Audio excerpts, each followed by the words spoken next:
Hello friends, welcome back to another reaction video. So दोस्तों, जैसे कि आप जानते ही हैं कि नाफरमान एंड फैमिली तैयारी कर रही थी वृंदावन मथुरा जाने की, लेकिन इसी बीच उन लोगों का प्लान हो गया कैंसिल बिकॉज ऑफ छोटी वाली बेबी की तबीयत उनकी ठीक नहीं थी, यानी कि बिटिया की तबीयत ठीक नहीं थी।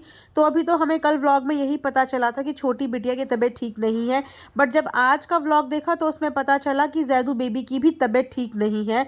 जी हाँ, उनको हॉस्पिटल में एडमिट कराया गया है। और ये सब देख के मुझे बहुत ज़्यादा बुरा लगा बिकॉज़ वहीं पे टिकिता एंड घायल दोनों ही रो रहे थे बिकॉज़ बेबी को प्रिक किया गया था। और मैं इस सिचुएशन को बहुत अच्छे से समझ सकती हूँ और इस सिचुएशन से रिलेट भी कर सकती हूँ because cold and cough winters में होना बच्चों के लिए नॉर्मल बात है, बट येस, किसी किसी बच्चे को ना इस चीज़ से बहुत ज़्यादा सफ़र करना पड़ता है। सेम एक्सपीरियंस मेरा भी रहा। मैं जानती हूँ कि मैंने विंटर्स के ये दिसंबर जनवरी फरवरी किस तरीके से निकाले थे।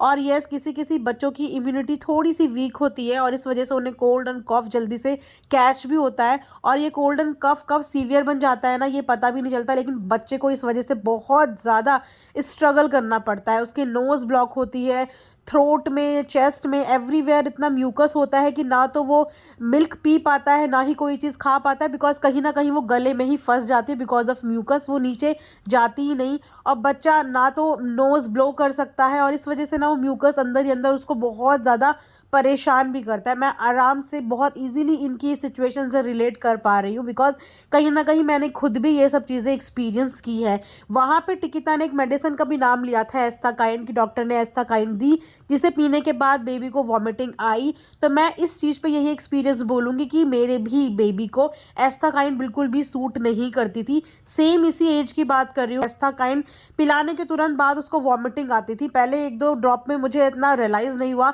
बट जब मैंने नोटिस किया कि इसे बार बार मेडिसिन पिलाने के बाद वॉमिटिंग आ रही है, तो देन मैंने जब डॉक्टर से कंसल्ट किया, देन डॉक्टर ने उसकी जगह मुझे अनदर उसकी जगह फिर मुझे सब्स्टिट्यूट दिया, यानी कि उसी मेडिसिन का कोई डिफरेंट सॉल्ट दिया बिकॉज बहुत सारे बच्चों को एस्थाकाइन सूट नहीं होती है। तो मैं यही बोलना चाहूँगी कि अगर बेबी को एस्थाकाइन के बाद बार बार वॉमिटिंग आ रही है तो आप डॉक्टर से उसे रिप्लेसमेंट करवा सकते हो।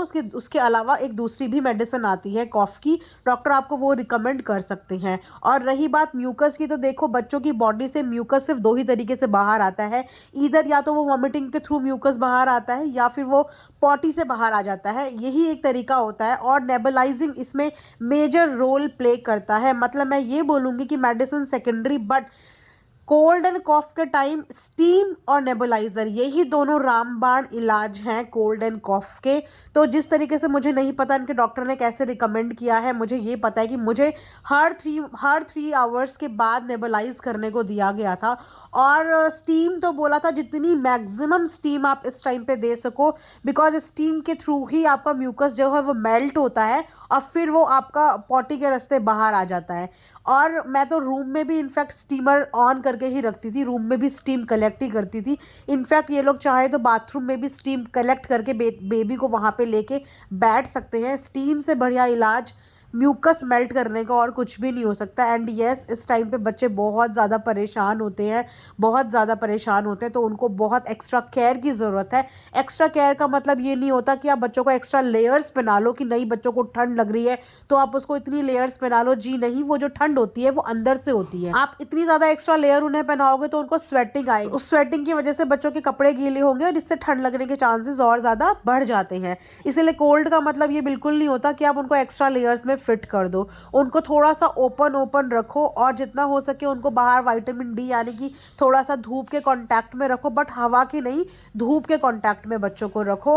और मैं बस यही चाहूँगी कि जल्दी से जल्दी बेबी ठीक हो जाए। लेकिन ये जो जुकाम और ये खांसी होती है ना, ये बहुत आसानी से नहीं जाती। मान के चलो कि 15-20 दिन तो ये ठीक होने में ले ही लेती है बिकॉज बच्चे जो होते हैं ना, फीड में मिल्क प्रोडक्ट ही ज़्यादा लेते हैं और मिल्क जो है वो म्यूकस और ज़्यादा बढ़ाती है। मिल्क की वजह से म्यूकस बनता ही बनता है और म्यूकस तो आप जानते ही हैं कि आप अगर रात को सोए हैं तो सुबह इतना म्यूकस आपका बन जाता है। तो ये जो चीज़ें हैं, ठीक होने में टाइम ज़रूर लगेगा। और मैं अपनी साइड से यही बोलूँगी कि जब भी बच्चे को कुछ भी फीड करा रहे हो, खासकर जब उनको फीड करा रहे हो, कोई भी सक करने वाली चीज़ करवा रहे हो, तो उसे करने से पहले बच्चों की नोज़ में 2-2 ड्रॉप सलाइन ड्रॉप के ज़रूर डाल दो और उसके 15 मिनट के बाद बच्चों को फीड दो, ताकि उनकी नोज़ जो है वो ब्लॉक ना रहे, वो खुल जाए। और सलाइन ड्रॉप और हर 2 घंटे में 3 घंटे में वापस से डाल सकते हो। इससे थोड़ा-सा उनको ब्रीदिंग में इश्यूज़ नहीं होंगे। लेकिन मैं इस पूरी सिचुएशन से ना बहुत अच्छे से रिलेट कर सकती हूँ कि इस टाइम पे कितनी ज़्यादा बुरी हालत होती है। बच्चा फ़ीड ढंग से नहीं ले पाता और उसको उस फ़ीड का पूरा वॉमिटिंग हो जाता है, कुछ खा नहीं पाता, खा तो लेता है बट गले से नीचे वो चीज़ जाती नहीं बिकॉज़ ऑफ द म्यूकस, और वो भी वॉमिटिंग। इतनी बुरी हालत हो जाती है ख़ासकर विंटर्स में। तो मैं बस यही प्रे करूँगी कि आप मेडिकेशंस तो दो बट स्टीम और नेबुलाइजिंग करते रहो, वो ठीक हो जाएगा। और बिल्कुल इनकी मम्मी ने भी इनको कॉल करके एक बात और समझाई थी कि बच्चों को विंटर्स में एवरीडे बात देने की कोई भी ज़रूरत नहीं होती है। आप उनको वीक में 2 से 3 बार भी बात दे रहे हो ना, तो वो भी उनके लिए सफिशिएंट है। आप उनको स्पॉन्ज कर सकते हो, ज़रूरी नहीं होता कि आप उनको डेली बाथ दो, बिकॉज़ बाथ में उनको ठंड नहीं लगती, लेकिन बाथ के बाद जो कपड़े बनाने का प्रोसीजर होता है ना, उस प्रोसीजर के समय बच्चों को ठंड लगती है। कपड़े उतारते और कपड़े पहनाते समय जो टाइम लगता है ना, उसमें बच्चों के अंदर ठंड घुस जाती है। तो थोड़ा-सा इस चीज़ का ध्यान रखो। जैसे कि ये लोग फ्लैट में रहते हैं, रहने से जितनी ही सिक्योरिटी है, लेकिन उसके अपने खुद के ड्रॉबैक्स भी हैं, बिकॉज़ फ्लैट में एक तो धूप का एक्सपोज़र बहुत ज़्यादा कम होता है, बालकनी में कहीं से धूप नहीं मिल पाती और आप अंदर ही अंदर बंद रहते हैं और कमरे भी ठंडे रहते हैं। तो इसीलिए थोड़ा-सा फ्लैट वालों के लिए ये एक ड्रॉबैक है, ख़ासकर विंटर्स में। बट बच्चे जैसे 4-5 साल के हो जाएंगे तब इतना इश्यूज़ नहीं होंगे। और तब अगर जुकाम लगती भी है ना बच्चों को, तो वो नोज़ ब्लो वगैरह कर लेते हैं। लेकिन छोटे बच्चों को नाक नाक भी ब्लो करना नहीं आता और वो सब कुछ अंदर ही अंदर कलेक्ट होता रहता है, जिसकी वजह से वो बहुत ज़्यादा अनईज़ी हो जाते हैं। सो थोड़ा-सा इस विंटर्स के 2-3 महीनों में मुझे लगता है कि इन लोगों को बच्चों पे थोड़ा-सा ध्यान देना चाहिए। इनके जो भी ट्रैवल ट्रिप है, थोड़ा-सा इसे इस समय के लिए उसे डिले कर दें और उसको फ़रवरी के बाद ही कंटिन्यूएशन में लाएँ। इस समय पे बच्चों को पेरेंट्स की बहुत ज़्यादा ज़रूरत है। ट्रैवल से इतने अच्छे मूड से आओ, उसके बाद घर में बच्चे बीमार मिले तो खुद का मन भी ख़राब होता है और ऐसा लगता है कि यार कहीं न कहीं हमारी लापरवाही तो नहीं हो गई। अपने आप में ही इंसान गिल्टी फ़ील करता है। तो जो देखभाल और जो केयर पेरेंट्स कर पाते हैं ना, वो कोई भी दुनिया में नहीं कर पाता। और सबसे बड़ी मेडिकेशन का काम तो मदर फीड ही करती है। जब भी बच्चों को कोई भी तबीयत ख़राब होती है तो उसमें तो मदर फीड रामबाण का इलाज करती है। तो जितना मदर फीड पे बेबी रहेगा उतना वो जल्दी अच्छा होगा, बिकॉज़ मदर फीड में अपने आप में एंटीबायोटिक्स होते हैं और वो बच्चों की रिकवरी में उनकी बहुत ज़्यादा हेल्प करता है। मैं यही बोलना चाहूँगी, गेट वेल सून। इस तरीके से ना तो माँ रोती हुई अच्छी लगती, ना ही छोटे बच्चे इस तरीके से परेशान होते हुए अच्छे लगते हैं।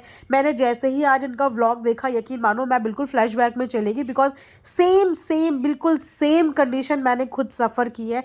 तो मैं इस कोल्ड कफ़ को, लोग सोचते होंगे अरे इट्स नॉर्मल, अरे बच्चों को होता रहता है, बट मेरे लिए ये कोल्ड कफ़ की जर्नी ना नॉर्मल नहीं थी। मैं जानती हूँ कि ये 2-3 महीने का जो ये था ना टाइम पीरियड, आज भी मुझे डर लगता है वो टाइम याद करके। इतने छोटे बच्चे और किस तरीके से वो 3 महीने मैंने निकाले थे। तो जैसे ही ये व्लॉग आया मैं एकदम रिलेट कर पाई। आज भी मुझे टिप्स में एक मेडिसिन उस टाइम की याद है और आज भी मेरे पास वो सारी मेडिसिन का स्टॉक रहता है, बिकॉज़ डर, इंसान को जो वो डर उस समय का लगा रहता है ना, वो डर उसके साथ लाइफ टाइम रहता है, भले ही बच्चे बड़े हो जाते हैं। सो बस यहीं पे मैं आज का रिएक्शन एंड कर